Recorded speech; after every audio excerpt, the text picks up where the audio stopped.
is Guardian Radio 96.9 FM. Fresh news, smart talk, all day. The views and opinions of the hosts and guests are their own and do not necessarily reflect the position of the management and staff of Guardian Network. You're now in the Essential Zone, where we seek to be informative, inspirational, enlightening, and dynamic. But more importantly, we seek to be fair and balanced. There comes a time when the game tolerates no spectators, only players. There comes a time when we must recognize that our individual aspirations shape our collective destiny. There comes a time when getting in the game, despite the risks, despite the challenges, regardless of the cost, is simply the right thing to do. There comes a time when we must find our hearts, find our soul, and pursue our purpose for the greater good of all, for country, for humanity. There comes a time when we must manifest greatness. Yes, there comes a time, and that time is now. So let's get down to the essentials. The essentials. Serious radio for serious people committed to advancing the national conversation.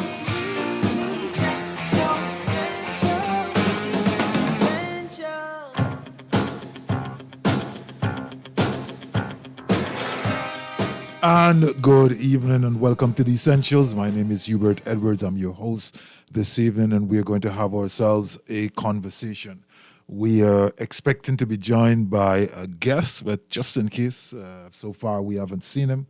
In case he doesn't turn up, then we'll have another conversation. So numbers to join us are 323-6232, 325-4316, 325-4259, our text line 422-4796. Certainly want to hear from you. There's a lot happening in country as you know in recent times. So we want to start where we ought to start, by expressing condolences to the friends and families and persons within the country generally on the passing of Minister Honorable Obi Wilshcombe, sudden passing.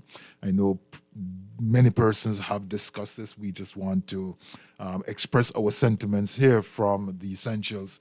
Never really had the pleasure of interacting with the good gentleman. I think may have seen him one or two times in passing.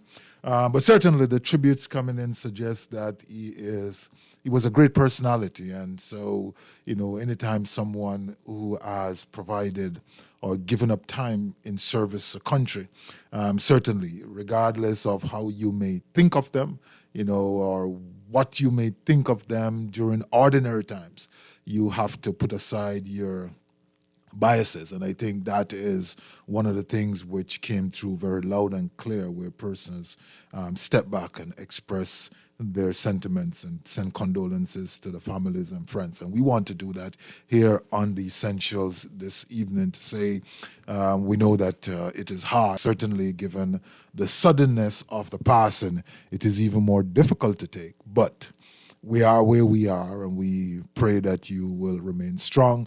We pray that you will hold on to the great memories, and over time will help you to heal. We also want to give a shout out to the family and friend of Alpheus Ark Finlayson, a colleague of sorts here in radio. He was a part of the Guardian family for many, many years. I always see him and say, "How you doing, Mr. Finlayson?" And he would say to me, "Well, that's my father." And so, he always wants you to refer to him either as Alpheus or Ark. And I know it's two brothers. I'm two off, I'm not sure. But certainly Spence Finlayson, I've had some interaction with him. And a lot of interaction with his other brother, Roosevelt Finlayson. And so I want to send out to them, especially, but certainly to the general family, Finlayson family, those friends or individuals in the sporting fraternity, especially track and field, of which Alpheus Finlayson stood as a giant, a historian, an individual who participated in the administration of track and field at the highest level, at the world level. And so we want to say condolences to all those who may have known him, and certainly as a national icon. In no uncertain way, he's a national icon to the entire country who will be mourning him at this point in time. And if when you call, you want to say a brief word on any of these individuals, feel free to do so. But this evening, since our guest is not here, I want to turn our minds to a question or an issue which has been raised as a result of the recent S&P rating. I had the pleasure, privilege, opportunity to write some commentary, and it was carried in a number of places. This Guardian with an article done by Robars, and it was also carried in the other newspaper, the Tribune. And the question was really around, well, one of the questions which was posed to me from the Tribune, for example, given the report of S&P, is there any cause for concern? And, my position was or is that at this point in time, no huge cause to start balling all over the place. I think the report generally was kind of as best as we expect. If you pay attention to what's happening in the country, if you pay attention to what's developing the wider world, then you would have a reasonable appreciation that it would have been unlikely that the Bahamas would have received at this stage an upgrade. Possibly our fingers were crossed that there may have been an upgrade in the outlook, could have been positive. I will speak to that in a bit. I certainly believe that could have been on the cards, or, if not for certain other factors, would have likely to be on the cards.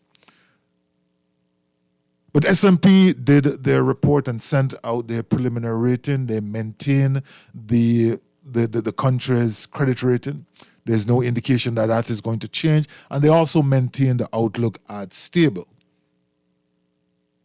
And so from that perspective, when we look at that as a country, we want to, be happy, be glad that that is the conclusion. Having experienced over a number of years, up to the last time was one day after the last general election, where the PLP administration took office, the very next day, there was a downgrade. And so we are in a space where I believe that over the last 2 years, one could reasonably argue, with the pandemic waning, with the economy opening up back, with the government pushing tourism, with advertisements and certain strategic moves, with announcement of certain foreign direct investment, not fully materialized yet, but things are being announced, with some level of investor confidence picking up back, with individuals earning more compared to during the pandemic period, with the pressures on the finances. I think we are in a good place and we are stabilized. I understand that the guest is there, so we'll just kind of wrap up this thought and then go right over to him. We have a very, very important guest, and so we really want to have that conversation. But having had the opportunity to have those discussions, I believe that the Bahamas is in a better place today. We are in many ways stabilizing, but as I would have indicated to one of the reporters, it's really not time yet for celebration. We have to be mindful that there are certain underlying issues which we still need to take care of. And it is my hope and it is my wish that this proroguing of Parliament, this reset that is taking place, is going to give us the opportunity to first hear the speech from the throne, and that is going to lay the foundation for some interesting and proactive things going forward, because I believe that there need to be some policy shift in the near future. And so we're open. out of this recess from Parliament, that we will see some strong statement coming through in the speech from the throne, and then subsequently follow discussion from Parliament. We're going to hear where the country is going to be heading from a policy perspective. And of course, we are looking forward to the continued robust performance in tourism and other areas to support that, such that when we get round back, I think the next one up is Moody's. I think Moody's present a chance for us to at least have a shift, if not an upgrade, then certainly an upgrade on the outlook where we move from stable to positive. So I'm going to leave that there. We will pick that up sometime, another time.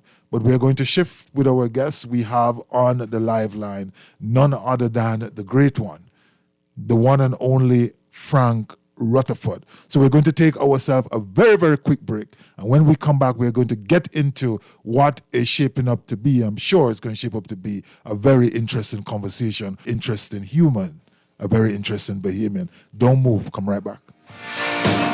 You know it's so essential, so serious. Next Level Solutions. Next Level Solutions. At Next Level Solutions, we assist companies and organizations to understand and strategically resolve governance, risk, compliance, regulatory, finance, and operational challenges, maximize their performance, and grow. Next Level Solutions, a dynamic consultancy built on experiential knowledge. For further details on our service offerings, visit nlsolutionsbahamas.com or call 376-8951. Next Level Solutions. Practical solutions delivered.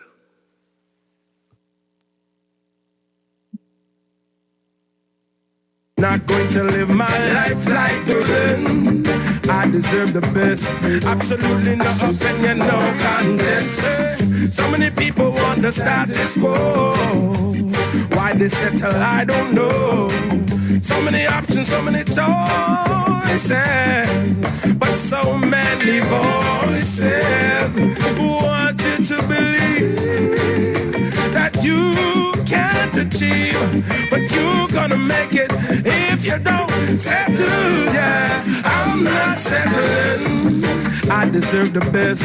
Not going to live my life like the rest. I'm not settling. And welcome back to the Essentials, the Reset. I'm your host, Hubert Edwards, and we have on the line a man who definitely did not settle. 1992, he was close. 1996, he was the last jumper. He already had the bronze medal, but he had his mind on other things. He wanted a little bit more because he had promised the Bahamas that he was going someplace to mine gold. He was going to take back from a portion of what Christopher Columbus took from the Bahamas.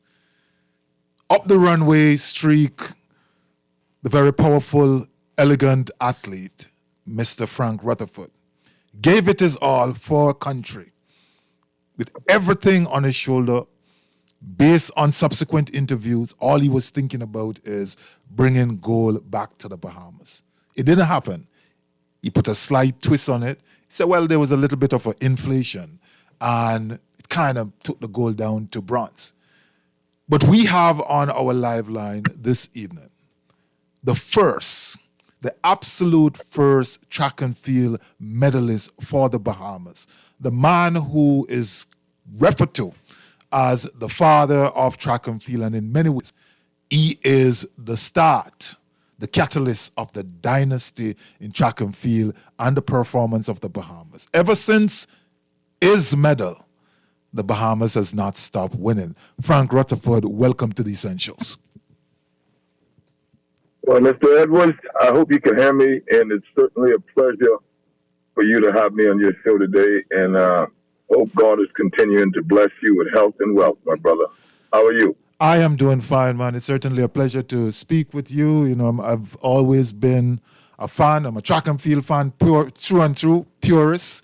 And so when I have the opportunity to speak to one of the greats, individual who, at the time when you were doing what you were doing, you were carrying not just the flag of the Bahamas, but at that time you were representing the Caribbean, and so we are right across the Caribbean was always right there behind you, cheering you. You were a pioneer for jumping at that point in time.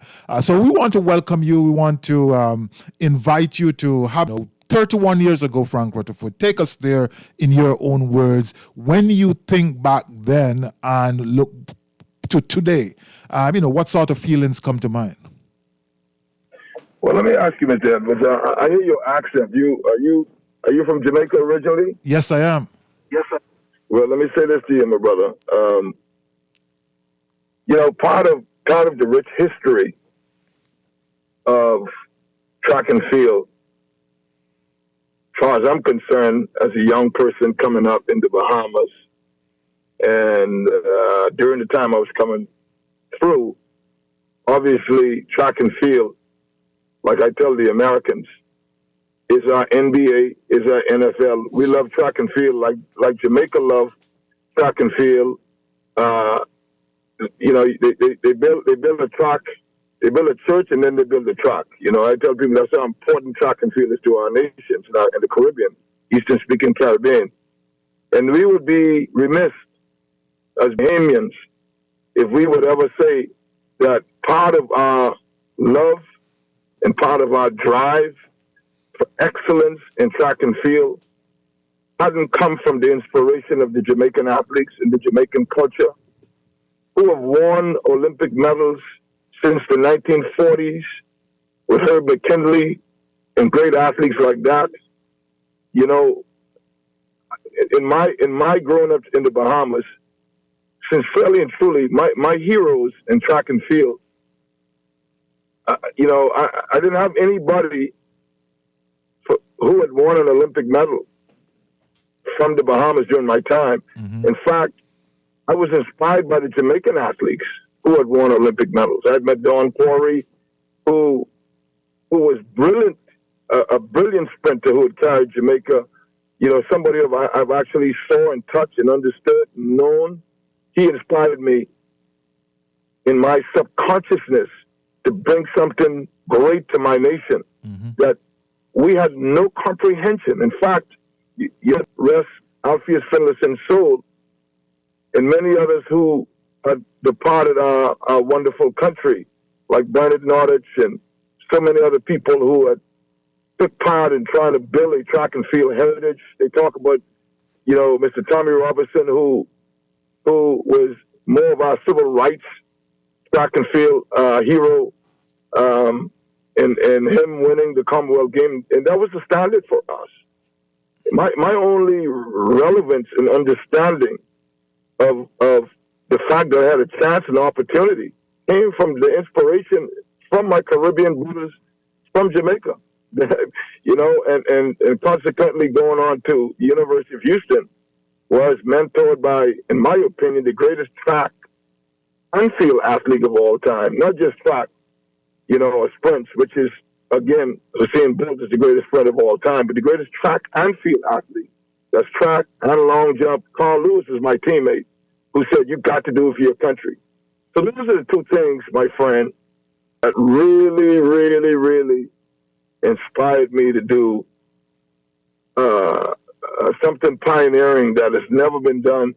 And I was told by so many, if Tommy Robertson couldn't win the Olympic medal, would make you think you can do it from locals in my own country. Yeah. And I leave that right there. But long and short of it, my friend, I respect so much your country for what they have done for the overall Caribbean and how they have inspired nations like our nations to inspire me and the Karani James of the world and people like that. You guys have led the way, and I'm really thankful, to have come from a Caribbean regional country where stock is a priority, and certainly your country led the way on that. So it's a pleasure for me to be here with you today, my brother. Certainly, and we are all cousins, just running from different places in the world. The great Asafa Powell is the national record holder of 100 meter for the Bahamas, and so we're not very far removed. And in many ways, in many shape or form, I could trace and track and highlight a number of individuals here who are from the track and field fraternity, who really have roots running in Jamaica and vice versa. And so when we look across the Caribbean come with great heritage. You talk about Donald Quarry. We also have Ainsley Crawford out of Trinidad and Tobago, who was a pioneer. We had the lady out of Cayman. I forget her name is Modestil.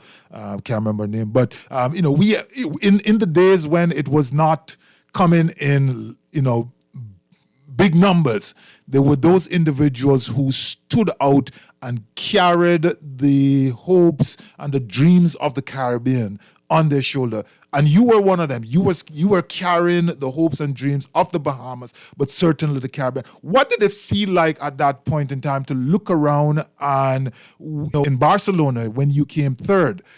The two individuals ahead of you were from the United States, the big bad United States. What did it feel like in that moment when you realized I made it to the podium? Well, and I've been misconceived by so many in my own country to say that Frank is too confident or he's arrogant. But my confidence came from the fact that, and this is seriously overlooked in our country, I actually won the country's first world medal at the World Championships in 1987. Yep.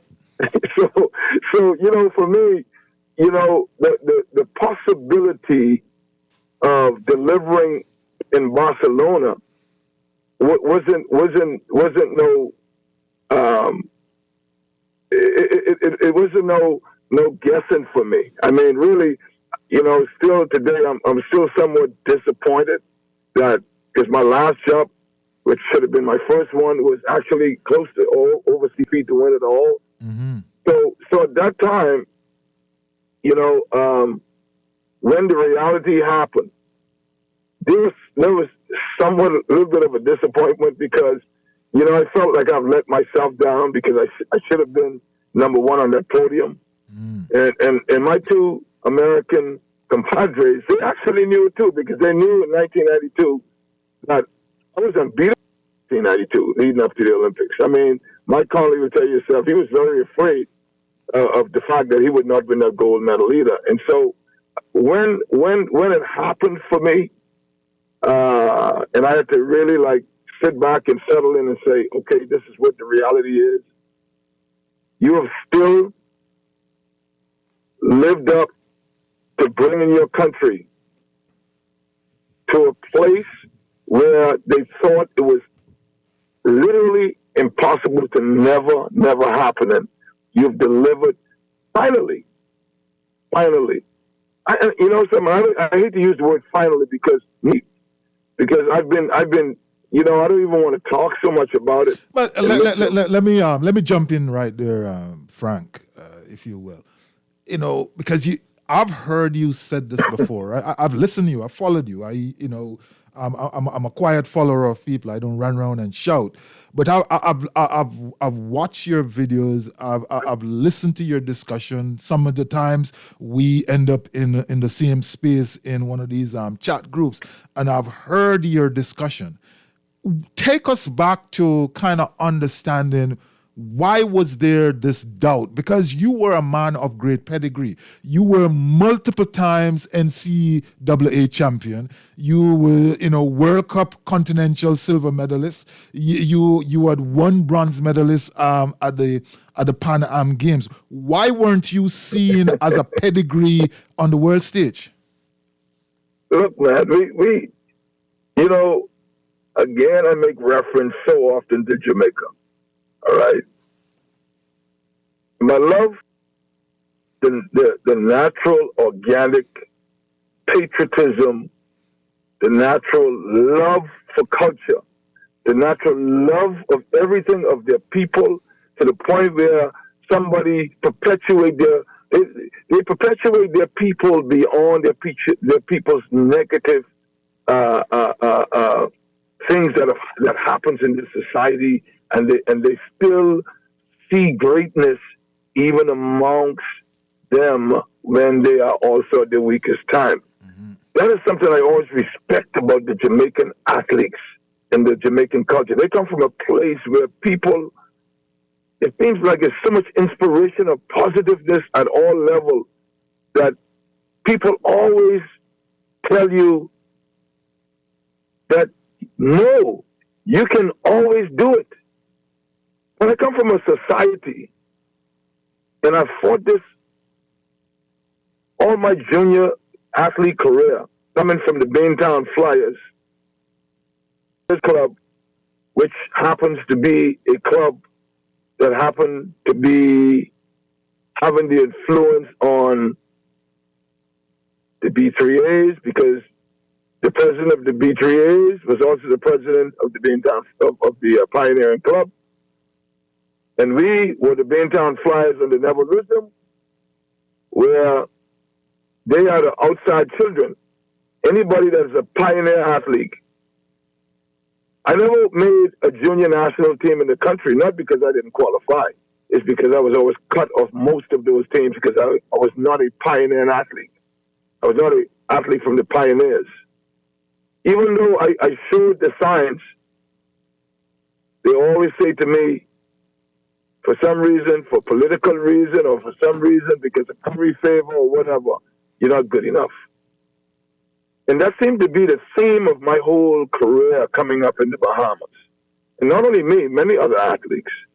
And it seems to be not only in track and field, across the divide on many different, that people who are inspirational, who are showing the signs of greatness, we always tend to put them down and lift up mediocrity. And that is what I see has been the plight of my rise. That despite all of that, I was always told that you wasn't good enough. Even I would win the junior CAC trials, they named me on the team, but they still cut me off the team. So you're telling a young child who was coming up, who you should be inspiring and rewarding, that you're not good enough. So to me, we have more of a mediocre society where people, they're afraid to lift up people who are showing success, or even worse, people who reach the level of success. I don't see that in the Jamaican society. Yeah, I see.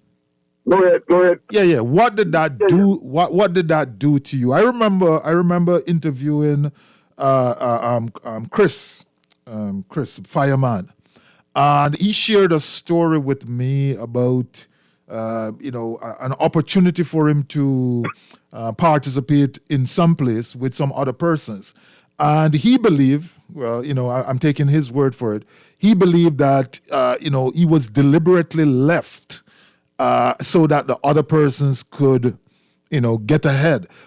I mean, how do you, when you look back at, what you're saying happened to you and similar stories coming from Chris Brown, how do you deal with this as a young person? How did you deal with it to eventually still push yourself to the world stage?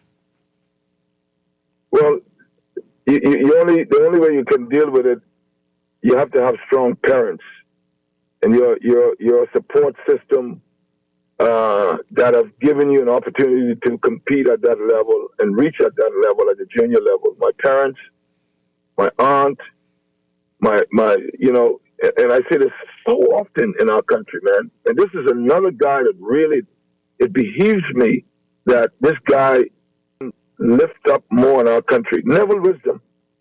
This man has done. He stood on the side of us. Myself, Pauline Davis, Troy Camp. With all these things happening to us, this man was still there, preparing us mentally, emotionally, that these things are going to happen to you guys. But you guys, remember at the end of the day, you're competing against the clock. You're competing against the tape. And at the end of the day, nobody can deny that because some force greater than this 21/7 and the people who are trying to keep you down will actually prevail. And sure enough, that's how it happened, along with the grace of God and the strength of your parents, man. That's the only thing, man. It's the only thing that kept me going, to be honest with you. As I listen to you, and a question which pops to mind is, I'm going to ask it, are you harboring at this point in time any disappointment? Have you subsequently feel vindicated because, having reached the level of success, persons then, came back and say, well, maybe we didn't give you all the support you needed, but, we now respect you. The country would have recommended you for you're a member of the British Empire. The accolades which came after, I believe, was persons saying, we saw you, you did the work, you put in the effort, you represented the country, we respect you for that. How do you, use those occasions to balance, what you see in your earlier career as being missed opportunities? That's a two-pronged answer for me. Number one, I've always been reminded by my mother, in particular, by Bible voices. One of the famous ones they always says, she always said to me, a prophet is not appreciated in his own hometown. Okay, meaning that they would appreciate you in the world. So actually, the world became my pillow, my comfort pillow, and that's why I succeeded so greatly in the world, and they accepted me everywhere I went because they saw me for my success and my character and who I am.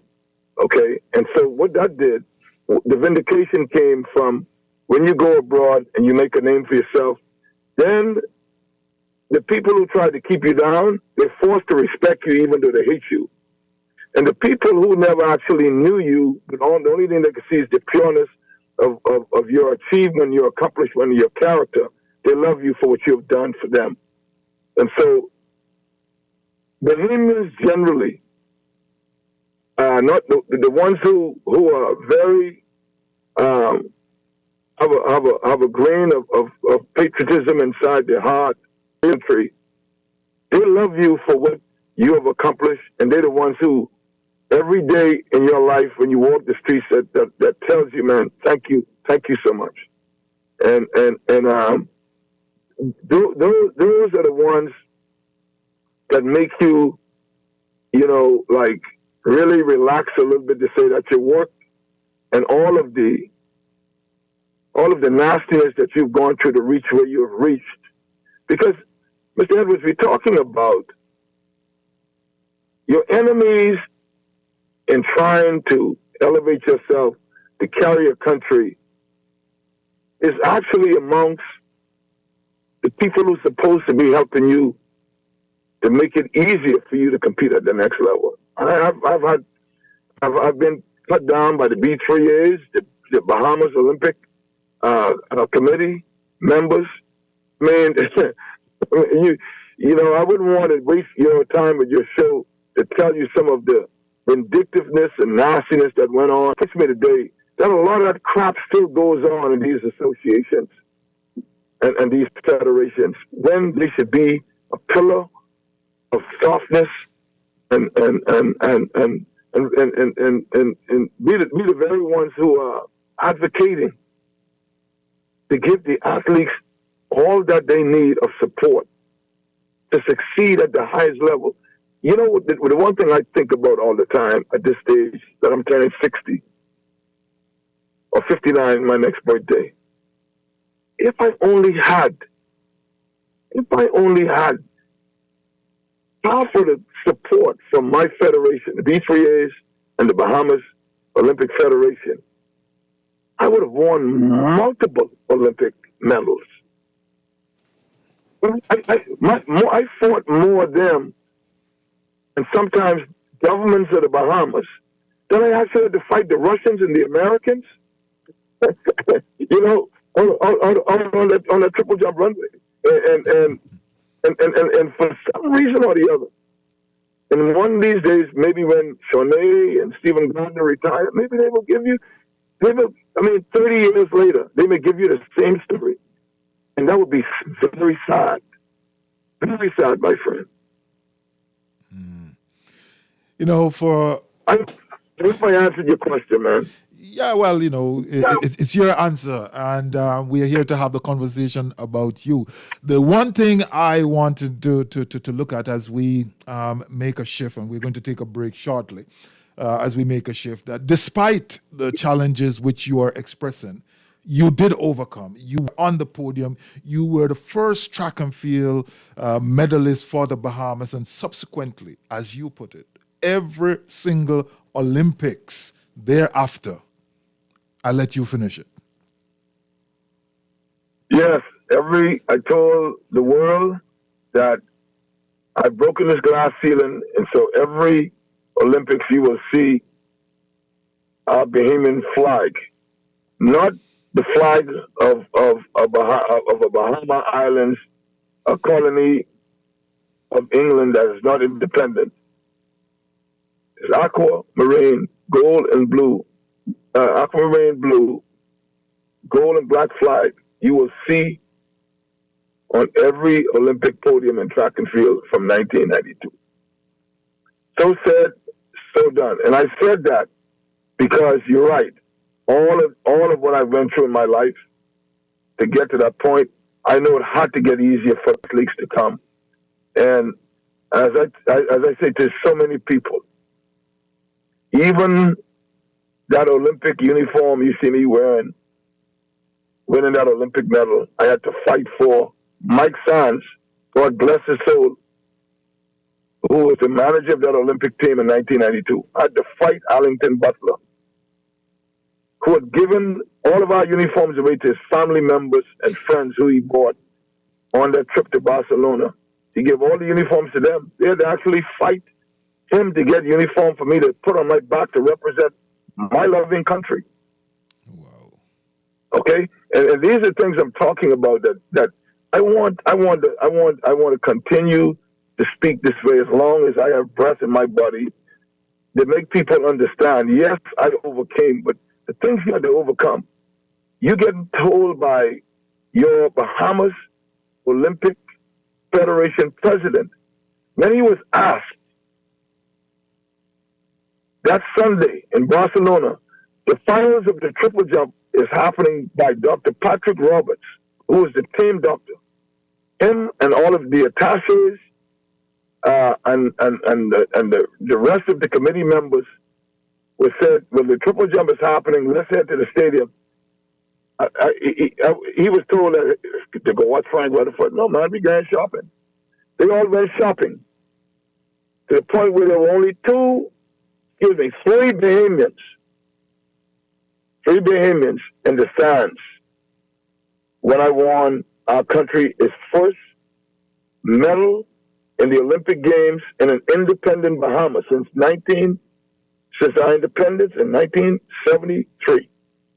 There was only three Bahamians there. Brent Stubbs of the Tribune, Mike Sands, who was the manager of our team, okay, and Dr. Patrick Roberts.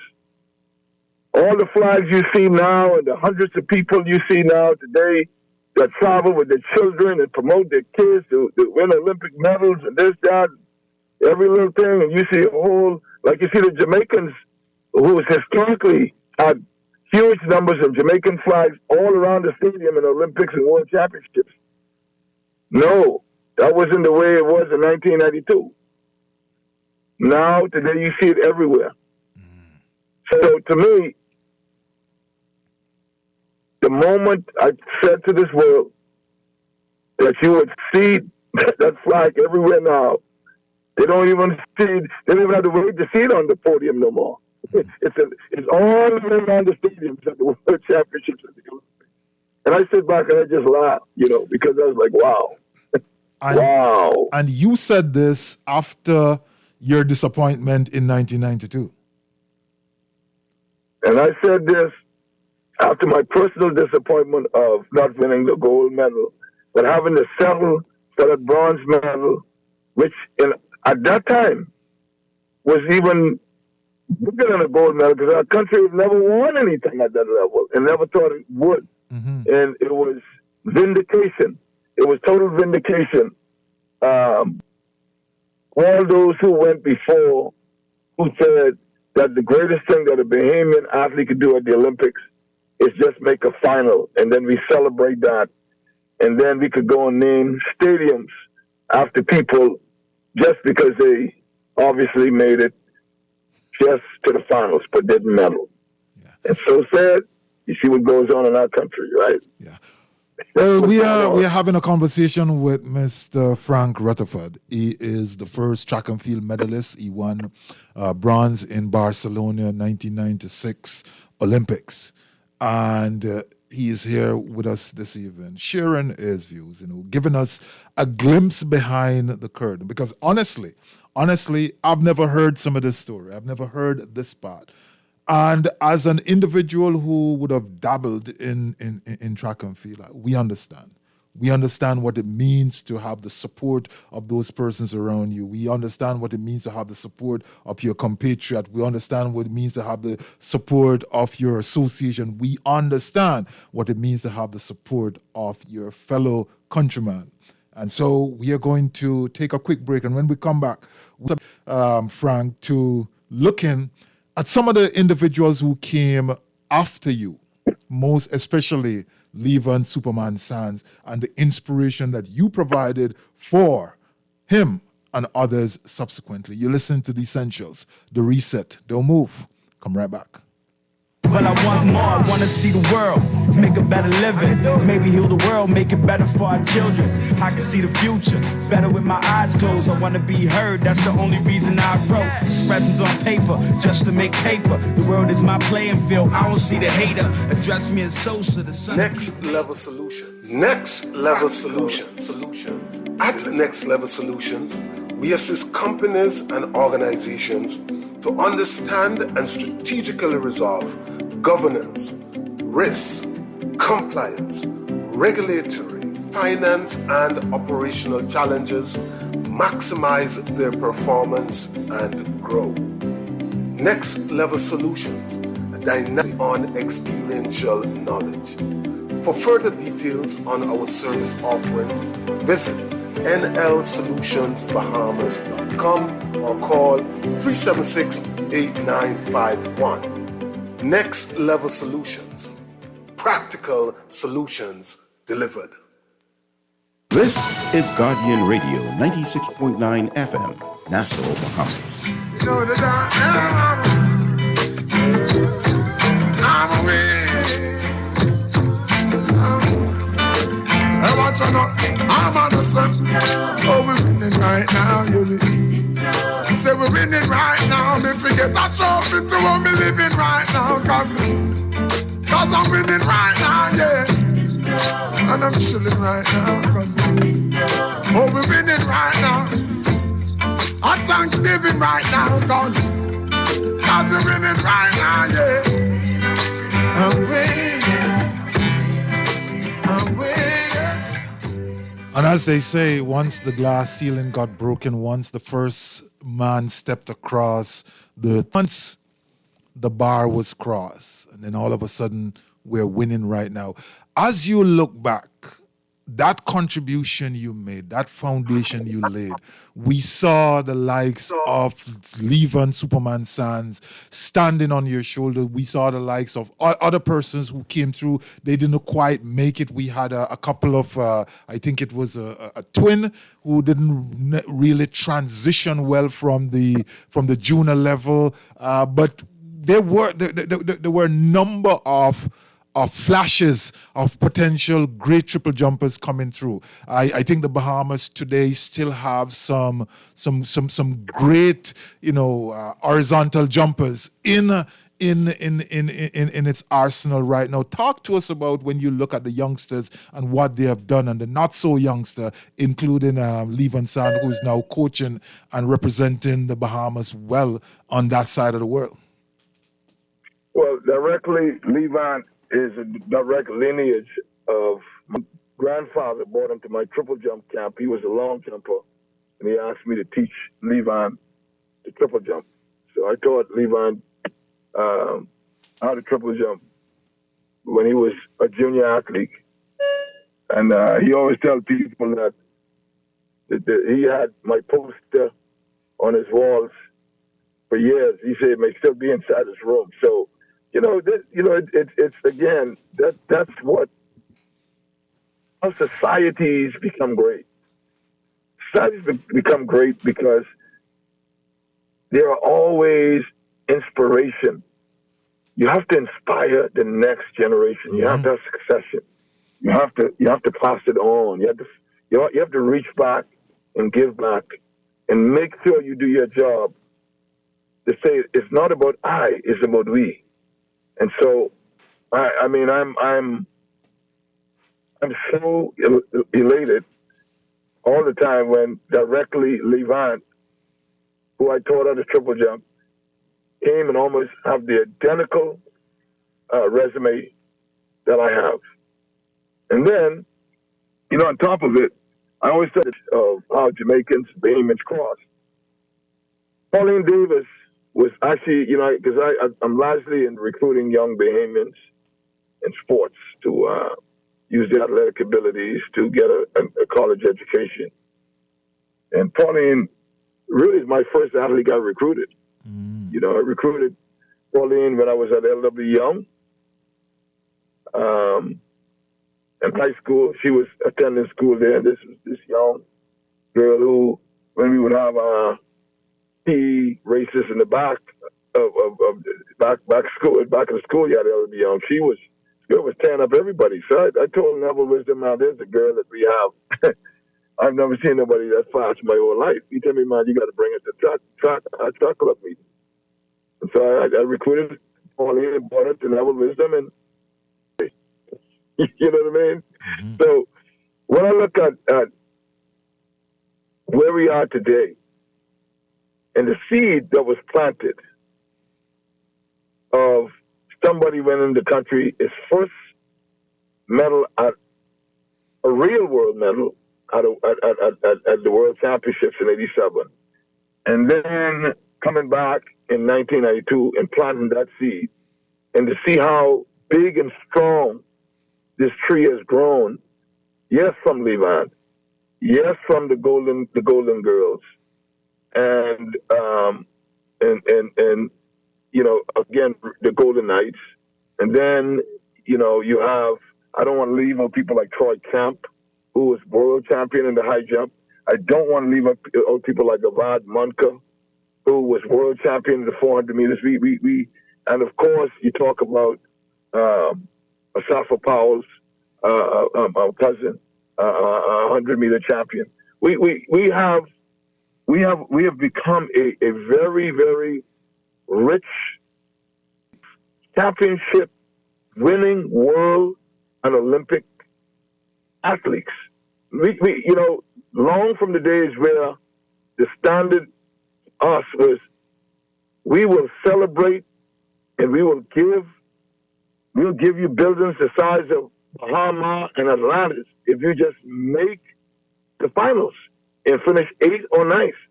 We're gonna celebrate you and we'll name buildings after you. That was my standard. That I was supposed to just reach at. But no, I went ahead and busted those ceilings, and now, when I look at, in my opinion, the greatest track and field athlete as far as accolades and accomplishments. Oh, sorry, and forgive me. I totally forgot our first female to win a gold medal in the 400 meters, Tonique Williams-Darling. Tonique, yeah. Mm-hmm. I don't want to leave because look, man, this is not. People believe this stuff is easy, but this stuff is really, really hard that we have been able to pull off. in a country of 350,000 people, still with very, very limited resources, and still fighting up the stream of negative influences even within our associations, that these Bahamian athletes have been able to pull off what they have pulled off. And I'm still so baffled. I'm baffled by the fact that, yes, the NCAA system have largely helped the Bahamas to what we've accomplished in track and field. But if I was to tell you that, look, there was a young man that started off in a small island called Morris Island, Abaco, coached by a Baptist preacher, Pastor Williams, that never went to an NCAA institution. And he went straight from the Bahamas organically and became world and Olympic champion at Stephen Gardner. Yep. So you out of your freaking mind. How in the world is that possible? Yeah, it is possible. I'll share. I share with you a quick story, Frank. The first time I saw Stephen Gardner, my eyes popped out. Really saw him run. We were preparing for the World Relay Games, and they had a high school segment. Just to make sure everything was working right and to get things in track. So he was on a team, and 3 other persons, they just got to bring the baton around, right? And so he picked up the baton, really, really late. I think it was a 4x2. And what a young man did was just simply amazing. But what I remember about that moment was when he came around, the reporter asked him, what happened? How did it go? And in a very brash way, almost rude, he said that only Jesus could have gone faster than me. It was that level of confidence because he was so far behind, and what he did to get as close as possible in the end, I knew in that moment that we were looking at a potential world beater. It was just a fantastic talent and an individual with such over-the-top confidence in his own ability. And so, I think it's a good point for us to really segue and ask the question, why aren't we unearthing more gems? I just know you were going to ask me that question. I'm so happy that you've done that. This is another big disappointment for me in my society, my country. That very same question. And it's just on track and field. It's across the divide of the brilliance of Bahamians, man. And again, I go back to your country. My greatest hero, my two greatest heroes, number one, who have inspired me generally in life, coming from a small place, is Robert Nesta Marley. A man who's taken a very unsophisticated music out of the bowels of a country and made it world renowned and accepted to the point is one of the world's number one music genres that is known. The potential that we have in those family islands that has been proven by Stephen Gardner. The disconnect and the miscarriage of how we've neglected to develop and build facilities ever since 1992 or 1987 when I won the first World Championship medal, that we haven't built, and you have me preach this maybe a lot in the group that you and I may be in. I live in Fort Bend County, Texas, a county of probably about the population of the Bahamas, 353 elementary school, every middle school, and every high school in this county have a tartan track that costs maybe no more than $500,000. Mm-hmm. Every single school. And you mean to tell me that We haven't done enough winning world championship and Olympic medals in track and field that we don't have a tartan track in North and South Eleuthera, North, Central, and South Andros, North and South Abaco, Cat Island, Long Island, where some of the best long distance runners come. Not even a tartan track for $500,000. But yet still you're going to tell me we can find $7 million to pay the world's most, when I say the world's most crookedest sports organization, maybe it's FIBA. I mean, the World Soccer. But the IAAF is right behind them. And I say that without any apologies. Whatever we're paying them to host the World Relay, $5 million? You can't take $5 million for sports, decent sports facilities in them family islands since 1992? To have maybe 1,000 Stephen Gardners? You don't think a whole bunch of them on them family islands? You think Stevie's the last one? No, I think there are many more. The Fireman is the last one? Huh? I really We believe. driving, my friend. Yeah, I really believe there are many more Stephen Gardners in the Family Island. There are many more Frank Rutherfords right here in the Bahamas, whether it is in the Family Island or New Providence. There are many more Levan Sands. There are many more Tonique Williams. There are many more Pauline Davis. There are many more Golden Girls and Golden Knights. But I share your concern. You know, where I think that the facilitation is not there to help unearth the talent, and more simply, I believe more can be done, and there's a way to do it. When you look around the region, when you look at Jamaica, when you look at Barbados, when you look at Grenada, which is coming up as a rising star right now in terms of developing its homegrown talent. When you look at the facilitation which is taking place in these countries, I believe that the Bahamas is in a better position to really do more. No, I mean, when people say we don't have the money to do it, I say, well, then why are you spending money on hosting the World Relay? Why can't you just take the same money and go build facilities? You'll cover all, as well as a multi-purpose facility. I mean, we build them all day here in Houston. I'm part of groups that build them all day here in Houston. For $2 and $3 million, you have 6 basketball court, baseball field. I mean, we are seriously mismanaging where funds need to go to develop our people. Yeah, but And Frank, I say that without any apologies. it doesn't need to be either or. You know, the Bahamas can do the World Relays, and it also can do the facility. The fact of the matter is, when you look at the way track and field is developed, when you look at, as an example, what is happening in Jamaica, right? More is done by the private sector as opposed to the government.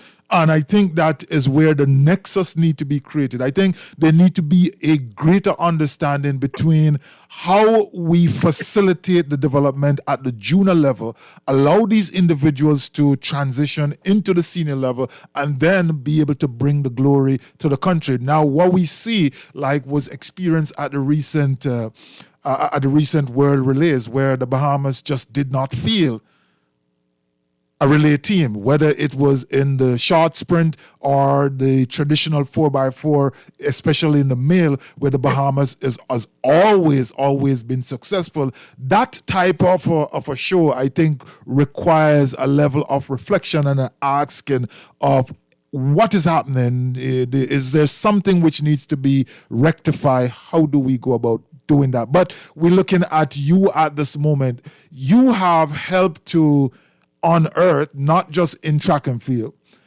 some great athletes. Your relationship with Akil Elijah One, your Frank Rutherford Foundation has done some very, very great things for the Bahamas. Some of them that you had a big hand. I was going to say a bit of a hand, but I think it's a big hand in the likes of Andre Ayton and his participation, the contribution that Elijah One was able to pour into him came as a result of your facilitation. How do you see you giving back in that regard? And, will this be something that you're going to continue to increase, to improve? What's happening there? Well, I think it's born in me, and it was also always indoctrinated in me by my parents. And again, I give thanks to Neville Wisdom, who will always say in our track club meetings that when you all arrive, always remember the ones behind. And that's just the way my soul is manifested. I can't go any day of my life without having organically helped somebody, reaching back. I'm always somebody who is conscious. I'm conscious of the grave. All the wealth and success that anybody could accumulate in this world, let me remind you that you could have $100 billion with everything that you may want material in this world. When you die, you take none of that with you. The only thing that's left is when God asks you, what have you done for me? What have you done for me? How have you made your community? How have you made the world better? Okay, and so that's born in my blood to always look and feel organically how I can give back, and without prejudice, and that's what drives me every day. So every day I'm looking to see how I can help, especially my country, to be better by finding ways of giving back. And that's the things I've done in my foundation, with DeAndre, with even somebody like, I'll use people like Kayla's role that a lot of people know, who became of economic development at one time in the Christie administration. He's one of my athletes that I've gotten his scholarship. There's so many young men, Waltia Roll, who became the first Bahamian female to be drafted in the WNBA. A lot of people focus on John Quell, but John Quell was inspired by somebody who broke the glass ceiling for her, who I bought here in this country. Mikhail McLean, who is now associate head coach at Lamar University and who was part of that pioneering national team basketball with DeAndre, who just qualified for the qualification round for the Olympics for the basketball team. So when it comes to my work of helping young people, and I'm also trying to help young people to understand that in order for us to own our country, we have to be able to develop that sense of giving back to our fellow man, not just in lip service, but also investing in them with your money. When you make your money, invest. Look at young people who want to start businesses and invest in them. I talk to people like DeAndre and people like that because, our country will never be our country unless we own our own economy. Because that's what I'm big on right now. And I hear you talking earlier about that's happening with our country, starting to get more healthier from an economic level, but we can't rest on our laurels. Yeah, but we can't rest on our laurels when the total country is just being given away to investors and Bahamians don't own the engine of our economy. I have a problem with that. And so that's why I'm trying to use sports to educate young men and young women to get to a place where they can become exposed to how do you actually make the country better, not just for athletes, but for even the small man on the street where he can own a piece of his own country. And that's the way Frank thinks every day. Yeah, and that is powerful, I think. We have seen you. We have seen you as an athlete. We have seen you prowling that runway, and sometimes persons totally misinterpret the level of confidence that athletes need to bring to their game. I have heard persons labeled you as arrogant. Definitely will say that. But this conversation this afternoon, I think, have caused me to, reassess some of the things which I've heard. And it is in many ways significantly a credit to you that despite some of these challenges that you experience in your youth, for a Frank Rutherford to have not represent the Bahamas at the Carifta level, I think is almost a travesty. But certainly for you to have gone through those things, and despite the challenges, despite the setback, to really have maintained this level of patriotism and find a way to give back and still seeking to find more ways to give back. We're going to take a break here, and when we come back, we will continue this conversation on the other side. We're going to take a quick look at how the world sees Frank Rutherford. A question, why don't we get the same vibe coming from the Bahamas? You listen to the Essentials. Don't move. Come right back. Her mother died at 15. She went on to go through high school, college, and become a teacher. Before the age of 20, she raised a son. She called him Brandon. You know him as Sosa, the man. And I dream in color. Yeah. My parents taught me to dream. Next Level Solutions. Next Level Solutions. At Next Level Solutions, we assist companies and organizations to understand and strategically resolve governance, risk, compliance, regulatory, finance, and operational challenges, maximize their performance, and grow. Next Level Solutions, a dynamic consultancy built on experiential knowledge. For further details on our service offerings, visit nlsolutionsbahamas.com or call 376-8951. Next Level Solutions. Practical solutions delivered. No contest. So many people want the status quo. Why they settle, I don't know. So many options, so many choices, but so many voices want you to believe that you can't achieve, but you're gonna make it if you don't settle. Yeah, I'm not settled. And having a conversation with Frank Rutherford, the Bahamas' first track and field the first medalist track and field. He did that at the World Championship in the first instance and then repeated at the Olympics, and certainly a pioneer in many ways. He used the term, he broke the glass ceiling, and after that came the likes of Levan Son. After that came on the track many athletes, Lavard Munker, Troy Kemp, we saw Tony Darlin, we got Thompson, who effectively was a double gold medalist, if only because there was that little,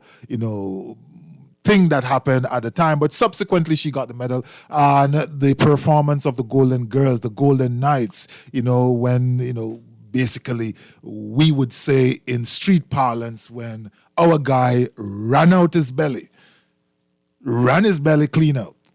If you remember that race, the Bahamas won, have the United States totally scared. That so vividly. But we're having a conversation with Frank Rutherford. He is in many ways a significant pioneer. And I believe, having listened to him up to now, I am going to be asking the question more. Why isn't more being said about Frank Rutherford? Let's take this clip and then we'll have some feedback from the good man.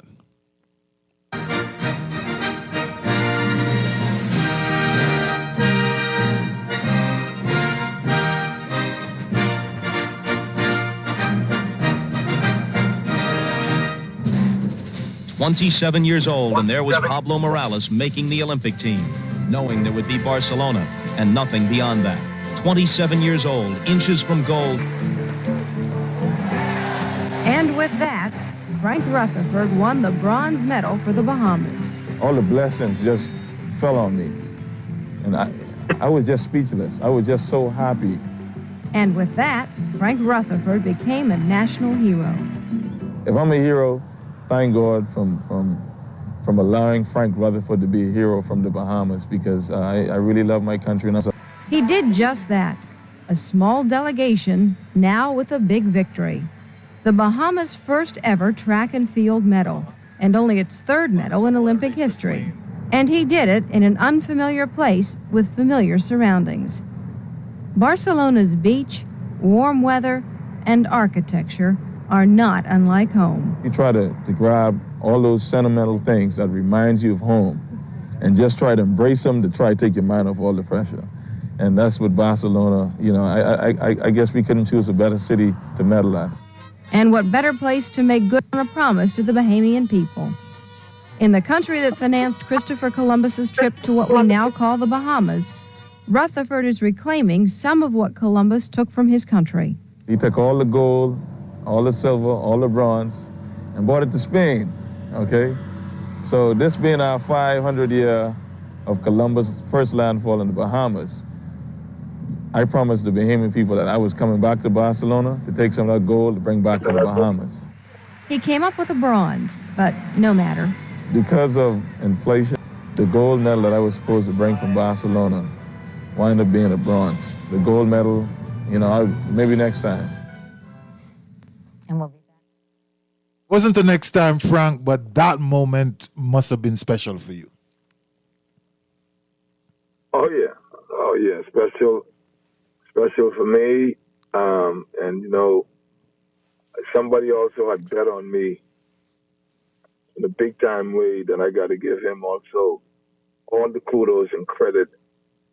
And also, he is one of the reasons why the question you asked, why more, in other words, haven't been done, or the significance of what I've done isn't lifted up more in our country for what that time represented for what we are now today. Mm-hmm. And that person is the Lyndon Oscar Pinlan, the father of our nation, because he personally took a serious interest in my career, and his total dedication to me winning that medal in 1992 was today. I pinch myself to say that. Could you imagine that the CEO of your country, the most powerful, the most famous, our Martin Luther King, our Nelson Mandela,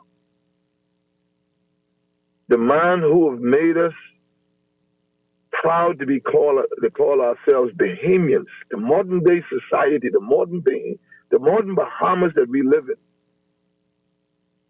the architect of what we enjoy today that we call the Bahamas. This man personally said to me, I need you to go and win this country medal in 1992. And once you do that,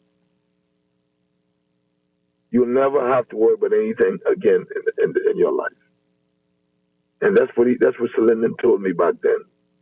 And when I hear that story by Katie Couric, done by NBC saw the significance and the power of that moment of me winning that medal, that Olympic medal for the first time in our small country's history. That they picked me out of a lot of people to do a story on. Mm-hmm. And I often tell Bahamians that only one other athlete in Olympic history that NBC has done a story on, and that's Shanae Miller. Me and Shanae Miller are the only two that NBC saw the significance. Okay? NBC did a story on Shanae when she dove across the line. I think it was the 2000 Felix, so they had geared up to win. They did a story on Shanae as a result of that. Mm-hmm. But I asked Bahamians, why do you think that NBC saw the significance? Because in modern societies, when certain events happen that shift civilization to go to a more sophisticated level where it inspires a nation in so many different ways, not just in track and field, but it tells a people that, look, there's nothing that we cannot accomplish as Bahamians, whether it's in whatever. That's what that signified. And when you ask me, what does that do to me? That's what it does to me. It says, Frank, you've given your country a level of inspiration across the board that it inspires Bahamian to know that nobody in this world is greater than us. Mm-hmm. And that's what that moment did for me. Gave you a reason to be proud, and I think that is significant. And you mentioned, Sir Lyndon Pinlin, who had a big hand in your career and inspiration. I think it's fitting that this other individual who now sits really at the top, representing the highest office in the land, also came around Frank Rutherford, took time out to travel to see some of the works that you're doing. We're going to take this next clip and we'll get your response on that. But already we have a high schooler worth the watch. Matt's back with more. Ready to play. It's not every day your high school basketball practice is visited by the Deputy Prime Minister of the Bahamas.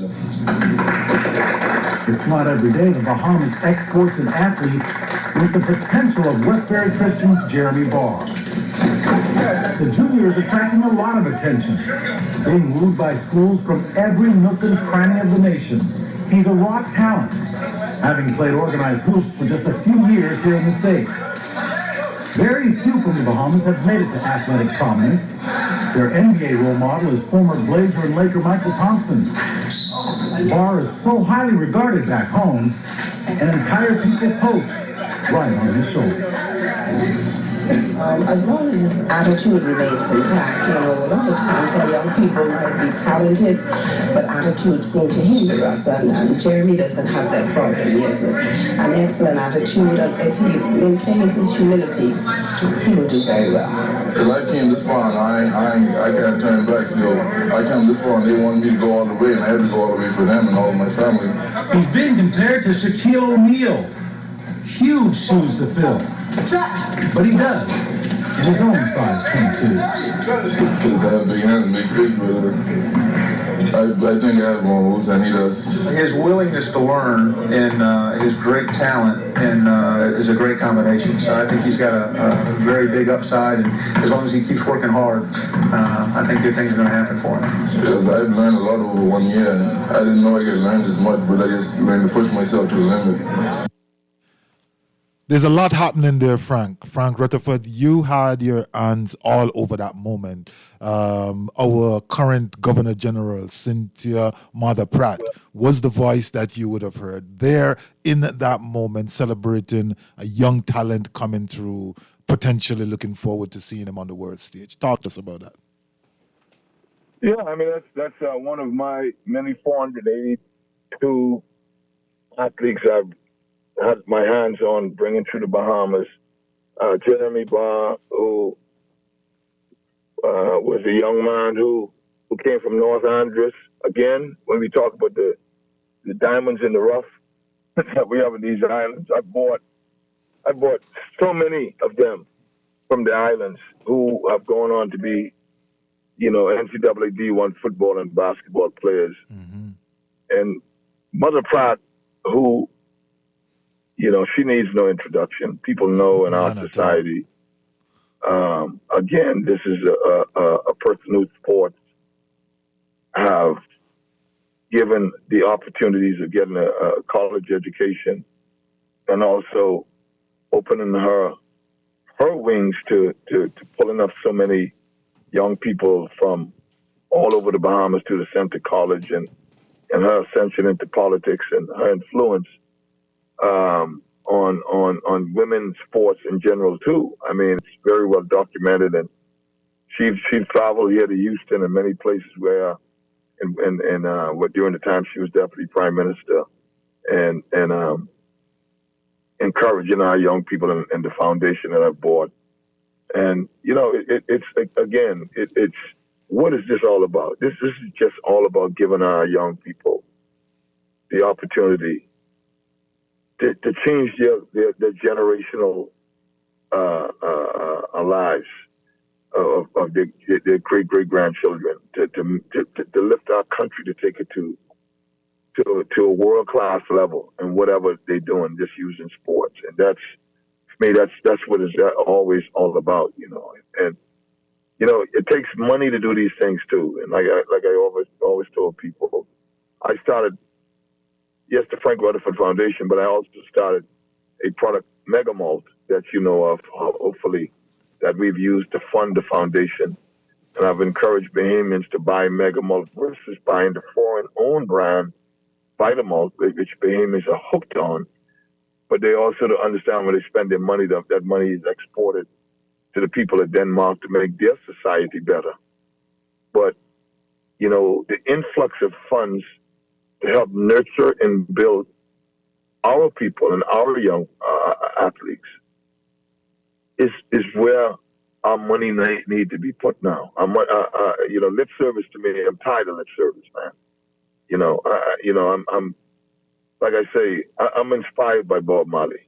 The man is in his grave, and in Jamaicans, and it's even broader than Jamaicans now. He's inspired the whole entire world. I want to see Bahamians inspiring people across the world. Why should we sit on the sideline and have Phil Knight owns Nike inspire? Elon Musk, who created, we know the electrical car that he have, Tesla. Why should he be inspired? Why can't we have young Bahamians who are becoming billionaires themselves? That's where Frank Rutherford's always been. And it's not just about money, but it's about the genius in us, and we finding ways to nurture that genius. We have to harness it. It's there in that's in those islands, and we have to use the best way I know how to do it is through sports. Look what sports have done for me. Look what sports have done for Mother Pratt.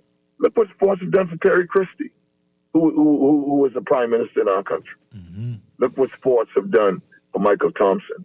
Look what it's done for Buddy Hield, who's still in the midst of a $90 million contract. Look what it's done for DeAndre Ayton, who's in the midst of a $138 million contract. I mean, we have a young lady who is part of, I think, Amazon's team that goes to space or whatever that space program is. Yeah, part of NASA. We have Bahamians that are doing, yeah, exactly. I mean, and so we have to find ways where we could be like the Marcus Garveys of the world, inspiring the world. When I hear the word Marcus Garvey, I hear everybody across the world calls his name. And this man been in the grave a long time ago. But he's still inspiring future generations to make the world better. That's what I see in our people, and that's what we have to nurture.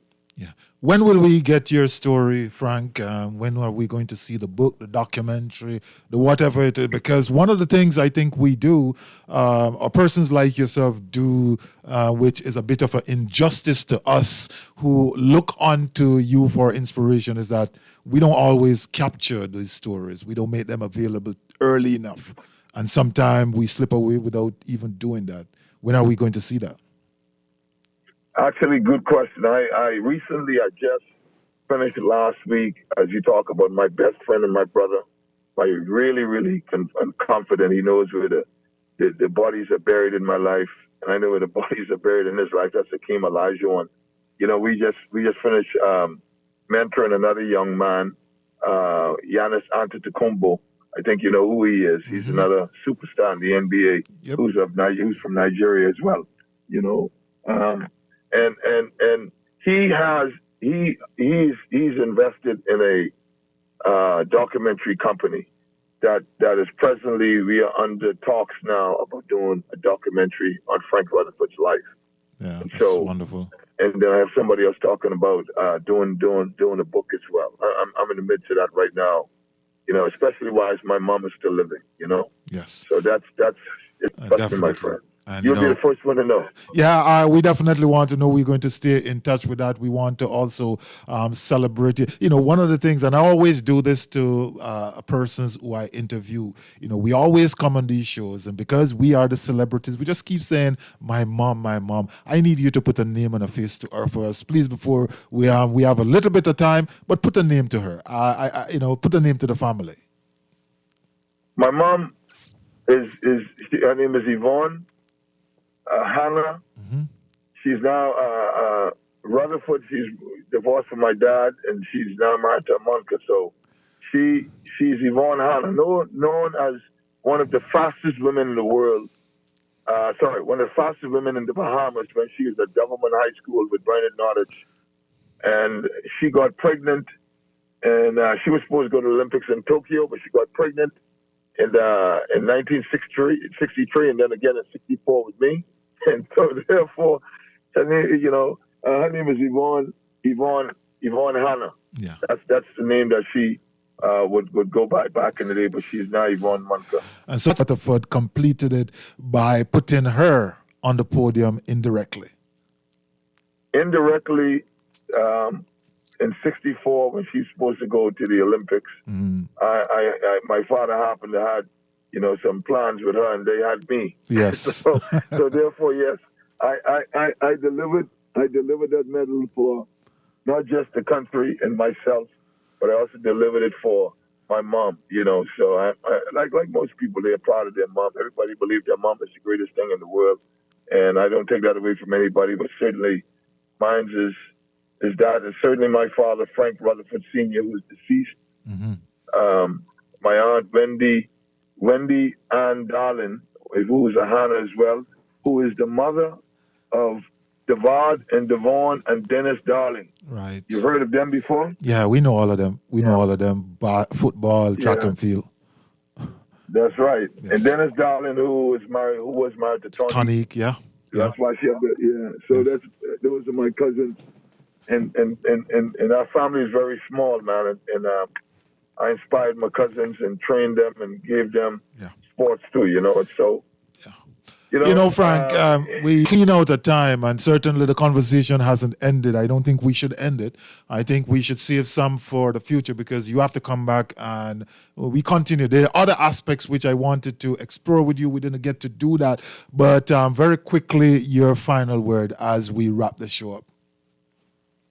My final word is I always just want our country to do the right thing. Invest in our people. Invest in our young people. Let's start.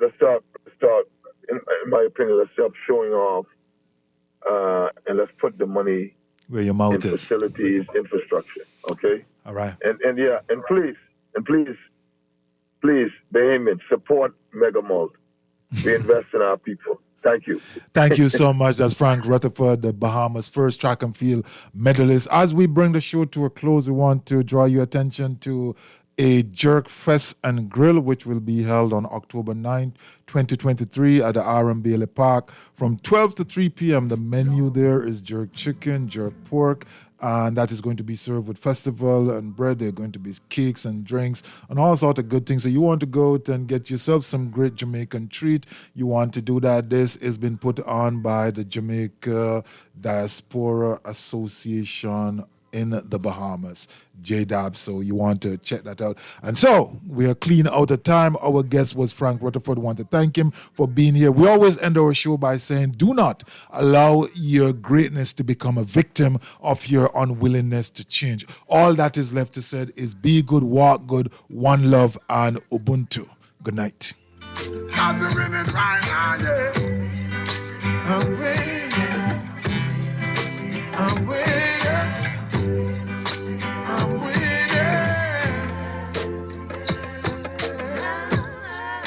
Hey, watch on up, learn from the elves. Turn them in a medal in a trophy and bells. Every day you see we with them on our next level. Break records like we cracking eggshells. And every single ounce of effort we expel. It's all about progress, cause we have to excel. I watch them, looking like success, we dress well. Boop, another knockout for the ring the next bell. I'm about to send my haters a card to get well, cause I'm sick of it. Ah, them so sick of it. But that's the whole gist of it. I hate in on the beauty when winning and we have it. Cause I'm winning. I'm winning.